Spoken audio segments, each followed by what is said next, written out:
¿Qué tal, amigos? Buenos días y bienvenidos a los desayunos de 24 horas, viernes 17 de diciembre. Vamos a empezar de inmediato los desayunos de 24 horas, dándole la bienvenida a Renato González, director del ISPO. Buenos días, gracias por estar con nosotros. Buenos días, Liz, y por su intermedio a toda la teleaudiencia. Bueno, coronel, se va conociendo poco a poco cuál ha sido la ruta de ese dinero confiado a Jorge Cherres, más de 900 millones de dólares, a una persona que ha pasado por algunos roles, ¿no? Asesor en algún momento, inversionista, prestamista, pero dentro de esta lista que se va revelando no solamente estarían quienes se pensaba, sino que se va conociendo que habrían políticos, empresarios. ¿Cómo ven ustedes esta situación, coronel? Esto nosotros ya lo preveíamos de tiempo atrás. Recuerde que siempre hablábamos de un caso claro de crimen organizado político y el factor político en el centro económico transnacional. Lo que se va develando es lo que ahora ya la colectividad puede acceder y sobre todo a través de la asistencia penal internacional, en la cual se van determinando transferencias, cheques a diferentes personajes, muchos de los cuales tendrán que dar las explicaciones oportunas, aunque en este momento se mantengan en una posición más bien de potenciales ofendidos, cuando aquí el único indignado que puede existir es el ISPOL y sobre todo el conglomerado policial que ha sido afectado. Bueno, pero es que el señor Cherres, de lo que se va conociendo, ha sido un prestamista de alto nivel con dinero del ISPOL, y usted decía, quienes van apareciendo en la lista son los más ofendidos. Algunos de ellos lo que dicen es que no se puede mezclar porque el tiempo en el que recibieron el préstamo pues no eran funcionarios y que eso no debe ser manejado por ende como quizás ahora se lo están causando o llevando. La esposa del César no solo tiene que ser, sino también parecer. Si alguien ejerció la función pública y sobre todo en el gobierno anterior, cuando ya estaban denunciados estos hechos públicos, lo mínimo por decencia era alertar a las autoridades que ya estaban en función y que eran las denunciantes públicas, me refiero a la doctora María Paula Romo, que existieron unos vínculos o unas conexiones profesionales anteriores. Si recibir una transferencia per se no es malo. Lo incómodo es cuando no se evidencia esa relación, se la trata de mantener en la clandestinidad y ante los descubrimientos somos los primeros ofendidos. Eso es lo problemático. Ahora, pero aquí se van señalando quienes pudieron haber sido los beneficiados de estos préstamos que realizó el señor Cherres con el dinero de los afiliados al Instituto de Seguridad de la Policía, pero lo que a ustedes también les interesa, más allá de eso, de que se señalen quiénes estuvieron detrás, que se hagan las investigaciones debidas, es que se recupere ese dinero al final del camino. Y meses atrás recuerdo haberlo escuchado a usted decir que una de las vías podía ser la aplicación de la ley de extinción de dominio, que está vigente desde ya pues meses atrás, y que esa pudiera ser una vía para incautar al menos bienes. ¿Qué ha pasado quizás con esa sugerencia que en su momento usted daba como vía para poder ir poco a poco recuperando lo que les pertenece? Como usted lo manifiesta, nosotros no de ahora, de tiempo atrás hemos indicado que tenemos una prioridad fundamental, que es la recuperación de los capitales. El ISPOL perdió aproximadamente la mitad de su capital en todas estas operaciones irregulares y lo que tenemos que hacer es recuperarlo. Tenemos inmovilizados 260 millones aproximadamente en bonos de deuda interna en el DCB del Banco Central y nuestra opción jurídica será reconocer la titularidad del ISPOL y que estos recursos vuelvan a las arcas donde corresponden. Pero hablábamos de que está vigente la ley de extinción de dominio. Yo hasta ahora no conozco un solo caso en que se haya aplicado. El tema ISPOL podría ser una excelente oportunidad para inaugurar la vigencia de esa ley, que recordemos no tiene nada que ver con el andamiaje penal. Este se maneja de manera separada, pero sí podríamos empezar a recuperar recursos. Además, inclusive con una lógica económica para el país. Si al ISPOL le atracaron 900 millones de dólares y tenemos una hipótesis de que aproximadamente 400 millones de estos están en el exterior, deberíamos recibir todo el apoyo para recuperar esos capitales y traerlos al país para que ingresen al sistema productivo nacional.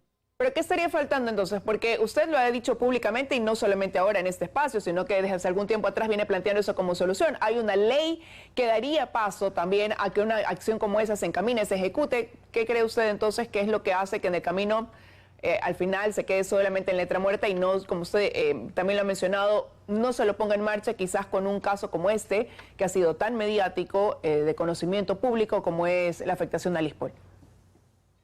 Porque estamos enfrentando al crimen organizado y el crimen organizado normalmente actúa de manera clandestina, tiene diferentes actores, muchos de ellos de carácter político, y lo que hacen es ponerle trabas a estas intenciones sanas del ISPOL de recuperar sus capitales.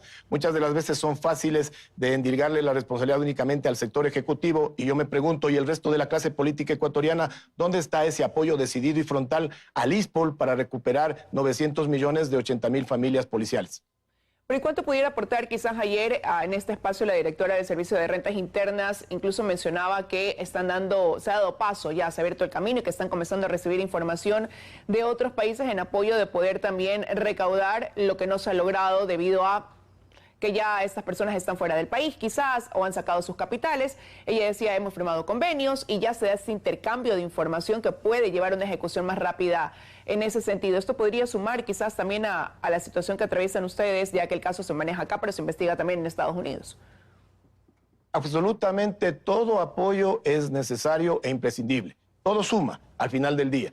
El inconveniente es que nos encontramos, por ejemplo, ayer en la audiencia evaluatoria y preparatoria de juicio en el caso Citadel, cuando el señor Neira ha dado instrucciones a una empresa para que le entreguen 10 cheques de $80,000 cada uno por un monto total de $800,000 y que él manifiesta los va a cobrar semanalmente. Eso a luces claras es una intención de ocultar el origen, la procedencia y la finalidad de los recursos. Y nuestra pregunta es, ¿dónde estuvieron las autoridades de control de su momento? Me refiero a la Unidad de Análisis Económico y Financiero, al propio SRI. Resulta que aquí usted va a activar una cuenta bancaria y tiene que pasar un montón de filtros. Pero cuando sujetos de esta estirpe realizan movimientos descomunales de dinero, no hay una sola autoridad de control que detecte esas alertas oportunamente. Por ayer el juez determinó la suspensión de esa audiencia. Van a tener que esperar nuevamente fecha para retomar ese proceso. Son las consideraciones procesales, estamos preparados para eso. Hemos manifestado que esta va a ser una lucha larga y tortuosa y que además nuestro sistema procesal es pro-victimario y antivíctima. Entonces, sabemos de todas estas falencias que acusa nuestro sistema procesal penal y estamos preparados para aquello. Y usted ha nombrado algunos organismos que desde su punto de vista pues no tuvieron la reacción oportuna. ¿Por qué también para usted es quizás fundamental, coronel, que se intervenga la Superintendencia de Compañías? Porque resulta que lo que hemos vivido en el país es un mercado de desvalores, donde ha existido un descontrol generalizado y cada uno de los actores del mercado de valores lo que ha buscado es sacar su mejor tajada posible sin medir limitaciones algunas. En ese sentido, la Superintendencia de Compañías, Valores y Seguro es uno de los instrumentos fundamentales que se ha utilizado, y lo voy a decir de frente, como una forma de extorsión institucionalizada hacia el empresariado honesto y de complicidad con los empresarios corruptos. Mire un ejemplo, el señor economista José Ibáñez, que es un correcto liquidador de Ecuagrán, Delcor y Fertisolubles, empresas que nos atracaron, está a las postas de ser destituido de su función porque la nueva administración, y que es una administración temporal, que no deberían cambiar absolutamente nada, porque ya de por sí tienen problemas de corrupción, deberían dejar las cosas ahí para que el nuevo superintendente de Compañías, Valores y Seguros empiece una refundación de esta institución. Pero no solo de eso, yo no entiendo cómo está funcionando todavía la Bolsa de Valores de Guayaquil después de haber sido uno de los artífices de este atraco.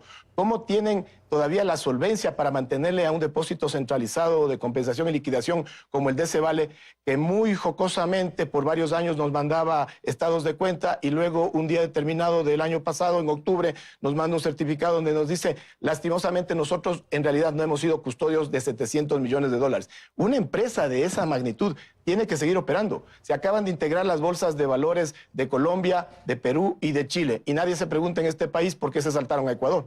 ¿Pero usted cree entonces que la Superintendencia de Compañías debería disolver la Bolsa de Valores, debería liquidarla más bien a la Bolsa de Valores, a Decevale, que son empresas que usted siente y aquí ha mencionado, han atracado al ISPOL?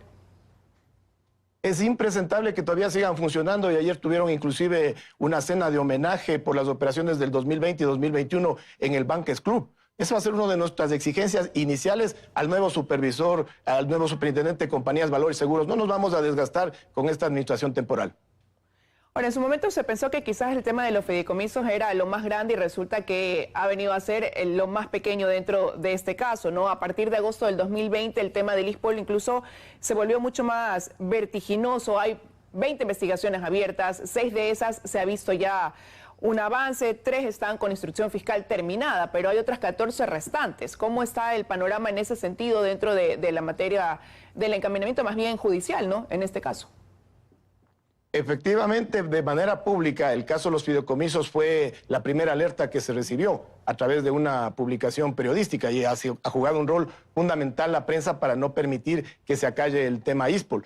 pero luego hemos visto que avanzadas las investigaciones, la gravedad fue mayor. Los fideicomisos constituyen solo 69 millones de dólares de esta cartera vencida del ISPOL, pero la afectación en total han sido 950 millones de dólares. En virtud de eso, hay aproximadamente 20 procesos investigativos que han avanzado en el país, 6 han llegado a la etapa procesal de instrucción fiscal y 3 inclusive ya han cerrado esa etapa. Uno de ellos ya estamos en la audiencia evaluatoria y preparatoria de juicio. Pero el resultado fundamental también, la cooperación internacional, esa que muchos pretenden estigmatizar porque lo que buscan es que el crimen organizado, que sí tiene relaciones transnacionales, opere de la mejor manera, pero la cooperación formal, institucional, democrática, la atacan constantemente. Muy importante el rol que ha desempeñado la investigación del Distrito Sur de la Florida para el éxito de las investigaciones nacionales en Ecuador. Hoy acabamos de presenciar en primicias una publicación de chat donde ya se ve esta relación entre la señora Suad Mansur con un personaje que ha pasado desapercibido, el señor Héctor San Andrés, y que tenía claro conocimiento de las irregularidades de las operaciones del ISPOL. Ahora, se van sumando elementos, como usted dice, ¿no? A medida que se va ampliando la información, se van conociendo más detalles dentro del caso ISPOL. Quizás la justicia sienten que no avanza al mismo ritmo. En Estados Unidos se lleva una investigación paralela donde ya hay incluso un autor confeso, el gerente de operaciones de Decebale. Quizás sienten que en el exterior sí avanzan a un paso más rápido que lo que podría avanzarse acá en el Ecuador. Esto va de la mano de sistemas procesales. El sistema norteamericano es mucho más ágil que el ecuatoriano, pero además tienen mucha tecnología a su disposición, circunstancia que no acontece en nuestro país. Imagínense que tuvieron la posibilidad de ellos de recuperar mensajes del 2015 que nos han permitido ver todo el contexto en el que se desarrollaron estas operaciones altamente irregulares y que recibían premios, recibían bonificaciones. En definitiva, era una estela de corrupción lo que se vivía a partir del ISPOL, pero con la participación de otros actores como el Decebale, la Bolsa de Valores de Guayaquil, el Banco Central, el Ministerio de Economía y Finanzas, la Superintendencia de Bancos, la Superintendencia de Compañías, Valores y Seguros, la propia Contraloría General del Estado. Lo que ha sucedido en el caso ISPOL recién es la punta del iceberg. Lastimosamente, otros de los afectados no tienen esta presencia mediática permanente y por eso mi reconocimiento a la prensa, y lo que sucede es que esas afectaciones están quedando en un segundo plano. Y ya estamos cerrando esta entrevista, coronel. No quiero dejar de preguntarle también por otro tema, a propósito de que usted forma parte también de la policía. Ha mencionado aquí en este espacio que se enfrentan a una delincuencia organizada, ha hablado de corrupción. Y ahora también pues se habla de una corrupción incluso que salpica quizás a miembros de la institución policial a través de esta denuncia que realizó el embajador de los Estados Unidos de hablar de narcogenerales, ¿no? Del estar involucrados ellos, de estar involucrados jueces dentro de la actividad narcodelictiva que hoy afecta tanto al país. ¿Qué opinión le merece lo que hemos conocido esta semana en torno a ese tema?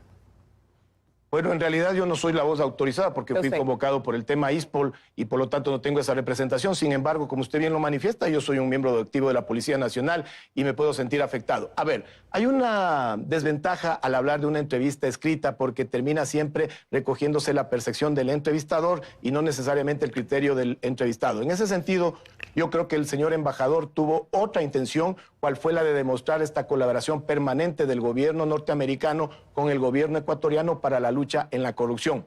Más resulta que precisamente este crimen organizado que recurre constantemente a lo que denominamos amenazas híbridas, identificado en el campo militar por parte de Frank Holdman, pero que luego se le constituye el adicional del crimen organizado transnacional por Mariano Bartolomé o Carlos Galán, lo que demuestra es que el Estado ecuatoriano está bajo ataque. Cuando empezamos a minar la credibilidad, la confianza de una institución básica como la Policía Nacional, no es una afectación al gobierno, al Estado ecuatoriano, es a la democracia en su conjunto. En ese sentido, nosotros estamos muy contentos de la actitud que han tenido nuestros generales. No puedo más que sobresaltar esa decisión frontal de concurrir a hacer un análisis financiero, a transparentar sus patrimonios, y de la mano de la señora ministra de Gobierno.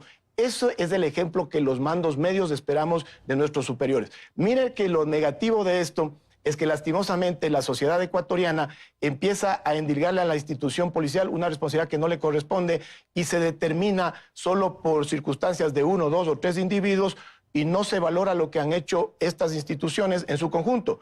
La Policía Nacional tuvo un brillante desempeño en la pandemia, van 2 años de estar rompiendo el récord en captura antidrogas, pero nos estamos fijando en 2 casos puntuales. Yo voy más allá.